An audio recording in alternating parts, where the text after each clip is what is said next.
You are planning to do your PhD abroad, but you don't understand where to start, what formalities to begin, and exactly where to apply. Then today's video is for you, because in this video, I am going to speak about 10 fully funded PhD fellowships that you can do. You will get all kinds of assistance, whether it is tuition or other expenses, visa expenses. And if something like this interests you, and you want to know about PhD scholarships which are open internationally, then today's video is for you. Starting with Stanford Fellowship.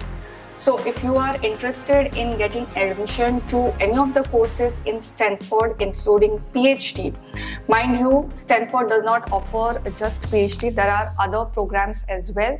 But for the purpose of this video, I will stick to PhD programs. When you are applying for this fellowship, one thing you need to note over here is you need to separately apply for two things. One is the Stanford program, the PhD program, and second is application to this fellowship. So both these things should happen simultaneously. So if you are interested in something like this, then do apply. In the past, I have done a dedicated video on this particular fellowship where you will get all the details. These are all the disciplines in which PhD is offered. Also, there are sub-disciplines in this. So if you feel that certain topic is not resonating with you, do go and find out the subcategories so you understand where exactly you need to apply. It covers tuition and associated fees, stipend for living and academic expenses. Also, once you move over there, you will get a relocation expense. That means whenever we move to a new place, there is certain expenditure which happens extra because we are trying to settle in over there. So that expenditure also gets covered over here.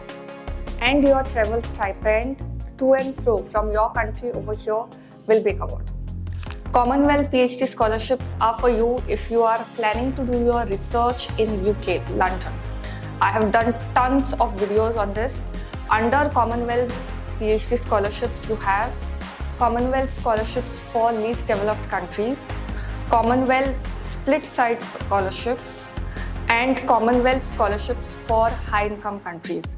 Make sure whichever country you are from, you apply through that mode, okay? Because if the Commonwealth scholarship is for a least developed country, then an application from high income country may not get accepted. These are all the disciplines in which you can apply.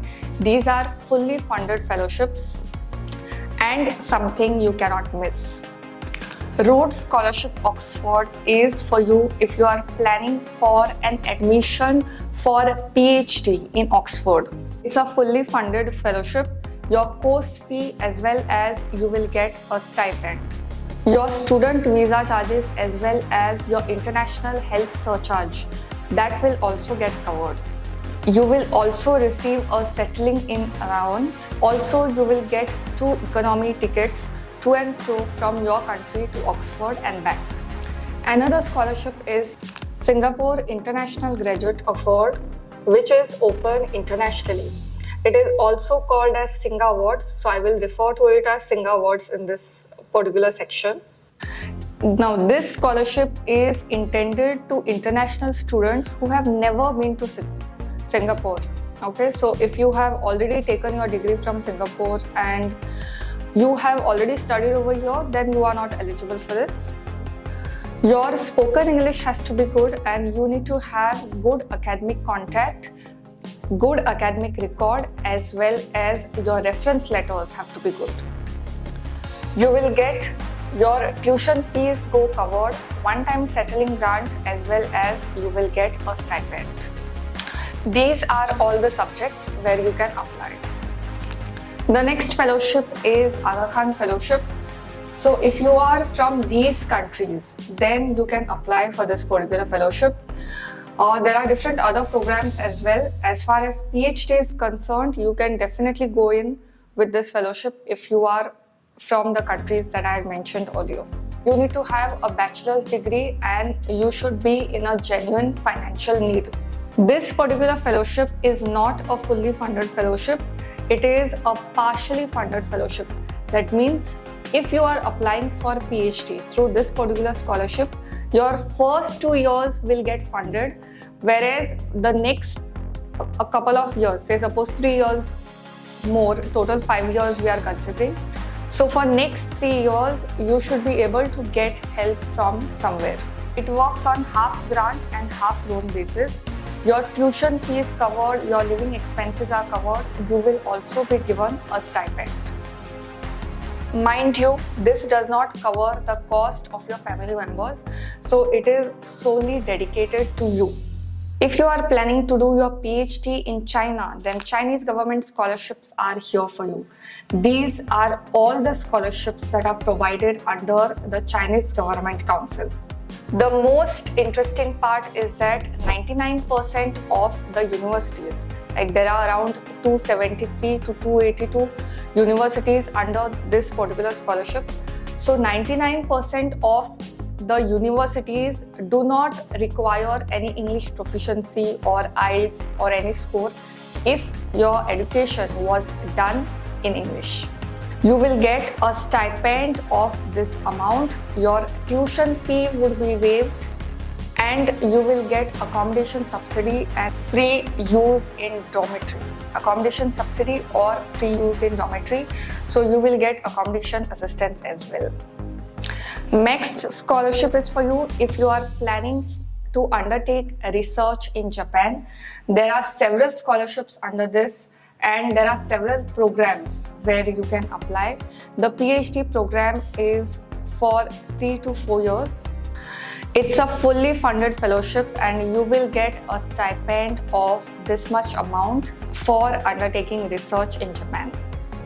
If you are a women candidate looking to study in US, then there is nothing better than AAUW fellowship. This is specifically for your studies in US. You should have your bachelor's for application for this.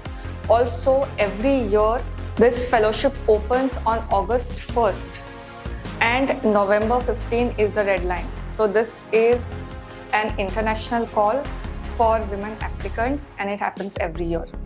Now, this is for those who are not US citizens. I have a viewership from United States as well. So if you are watching this from US, then if you are the citizen of US, then you can't apply this, but international women candidates are more than welcome. For this, you will require an English proficiency test and you should be confirming your proficiency in English. For doctorates, your stipend would be this much, and for postdoc, you will be given this much amount. Shivdasani Scholarships is run by Shivdasani Non-Profit. It's an NGO. So this is specifically to Indian students who are looking to study abroad.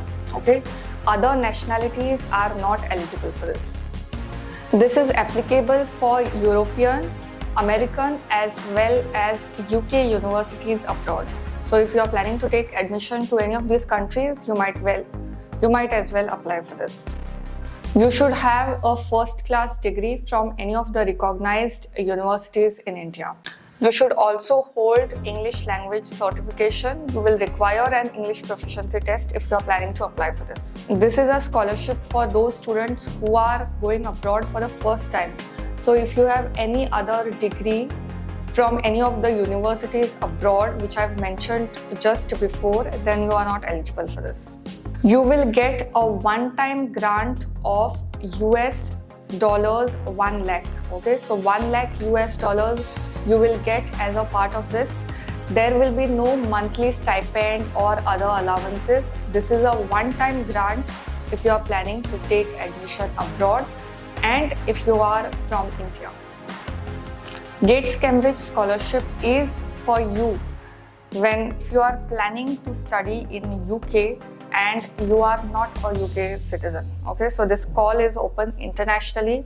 It is a fully funded fellowship. Your visa cost, immigration health surcharge will get covered over here. Your economy single airfare would be covered. Your PhD would be for 4 years and you will get a maintenance allowance of this much amount. This is quite a competitive scholarship and it is very well known. If you are anywhere in education field, then GITS Cambridge Fellowship is something that many people aspire to have. And if you are planning for this, then do apply. It is a great option to have. It's a great scholarship to have and it is one of the most prestigious fellowships in the world. I hope I have covered everything in detail. If you have any further doubts, let me know. I have done videos for most of these scholarships that I've just mentioned. And if you have any doubts, obviously you are going to shoot in the comments. Do share it with your friends who are planning for an international PhD fellowship abroad. And I'm sure they will not be disappointed. With that, it's a wrap. Till the next time. Bye.